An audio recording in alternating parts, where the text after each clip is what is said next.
Hello everybody, my name is Katie and today's video is going to be graphic novel recommendations for those of you who have not really gotten into graphic novels yet. I did manga last week, so I figured that I would do graphic novels this week. We are not directly in front of my bookshelf, as you can see, because I did not feel like setting up. So we're on my desk, and honestly we may stay here for a while because setting up is a hassle. So anyway, just letting you know that.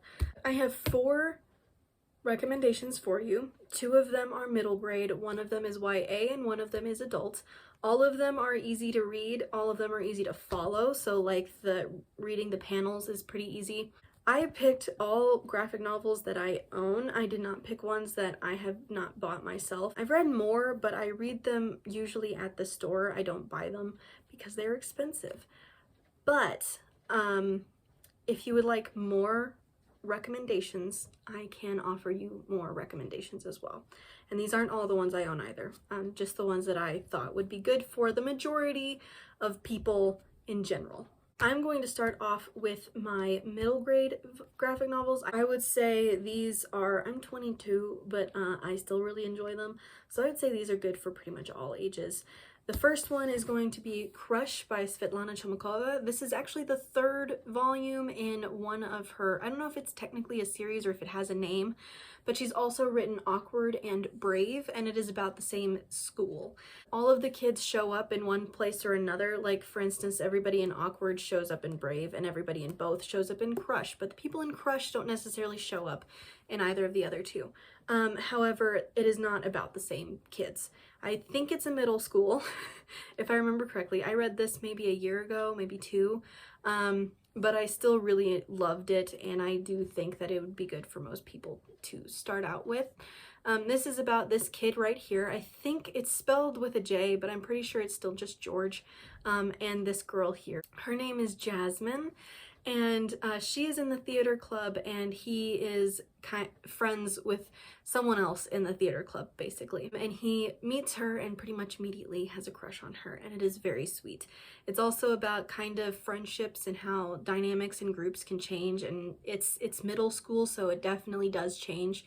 And it's also about who your actual friends are and who you should be sticking around with and who you should drop. I really enjoyed this. It was very sweet. It was kind of not sad in some places, but disappointing in the sense that you were disappointed in the characters for the decisions they chose, which is kind of a good thing. They shouldn't be perfect. Characterization wise, he's kind of that big dude in the school that's really nice, but people are still afraid of him because he's big. It's also obviously about like middle school crushes and middle school relationships and how like they're not always the greatest. And I think pretty much anybody could enjoy this. Obviously, this is like, I wouldn't necessarily call it a romance because I feel kind of weird calling it a romance about a bunch of middle schoolers, but it is like a contemporary. The second middle grade one I have is probably more popular than Crush is, and it is Amulet by Kazuki Buishi. There are 8 volumes of this currently out. I'm not entirely sure if there's going to be more. There have been rumors for years that he's ended the series at 8 when his original plan was to have 10, and then it started saying, well, like, no, he's not going to have 10, he's only going to have 9. So I have no idea if there's going to be more of these, but there are 8 currently out. This one is science fiction fantasy. It is about these 2 siblings who go to their great uncle's house, and they find this amulet, which is what it is called, and this book is called The Stone Keeper. So as you can see, she kind of becomes the Stone Keeper, and it's about them finding this amulet and being dragged into a fantasy world and a whole mess that they are now for some reason involved in, even though they really shouldn't be because they are children. Gladly, unlike a lot of stuff like this, their mother is around, and she is helping them. A lot of middle grade and even YA, this kind of thing happens and their parents just disappear and you never hear anything about them again. She is in this one, so that was very nice for me personally. I appreciated that. This is a story kind of about war and sacrifice and good and evil and what is truly evil and what is not. And can evil things not be evil, and can good things be evil? Like that kind of thing. The art is gorgeous. Like, look at the back of this. This is how a lot of the backgrounds look in this series. It is beautiful. This YA graphic novel was extremely popular when it first came out, and it was originally just going to be a standalone graphic novel. However, I do believe that they are now turning it into a series. The second one should be coming out this year in 2021, so there's that. But it is Sheets by Brenna Thumler. This is a story about this ghost boy who comes and finds this girl right here and tries to help her save her laundromat that her dad and her late mother ran.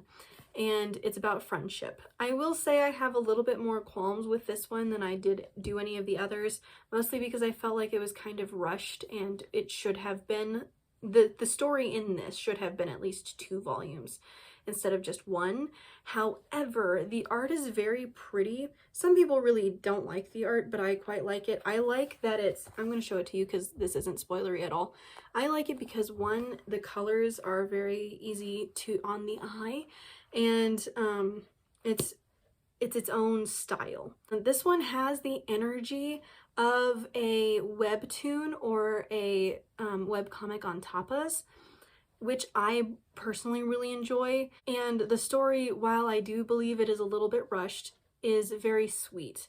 It's completely violence-free, so reading it is a breeze. You do not have to try to follow where the fight scene is going, which is one of the reasons I've noticed a lot of people don't like graphic novels, is because following fight scenes is difficult. There isn't any in this one, so you don't have to worry about it. And it is a very simple story. And I would recommend reading it around Halloween because obviously it's got ghosts in it.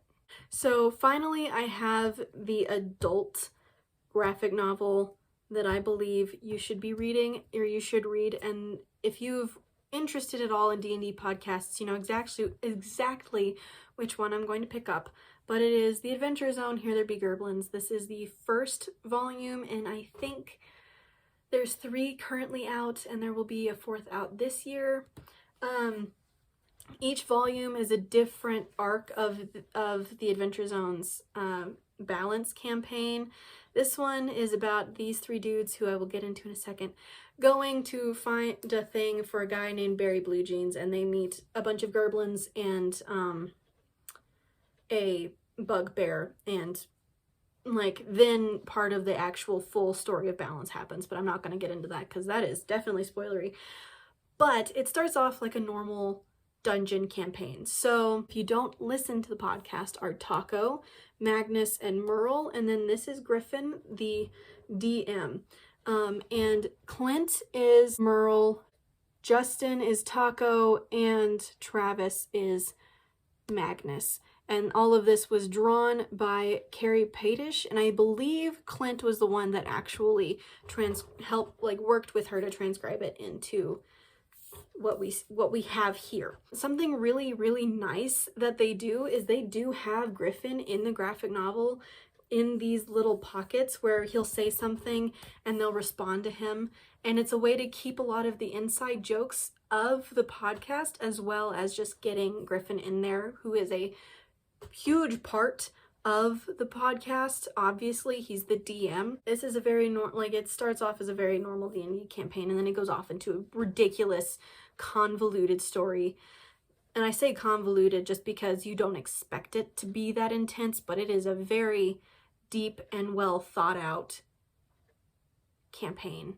It is a beautifully done campaign. I have one qualm, just one. They changed one of the characters' names.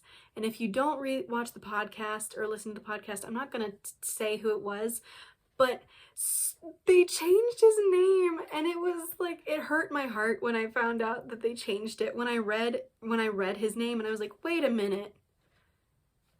What?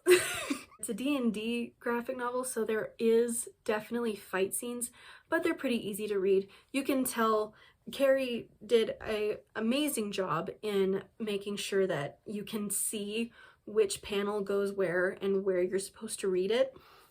The art is fabulous, as you can see. It does kind of have also webtoons energy, which makes it really easy to read and really fun to read. It doesn't look like a normal graphic novel, which I do think people are kind of going towards this kind of thing now.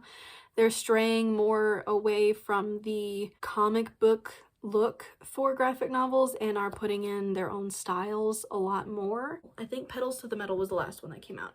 I don't remember exactly how many arcs are in the Taz Balance campaign as total. I think there's 7, but I'd have to look that up.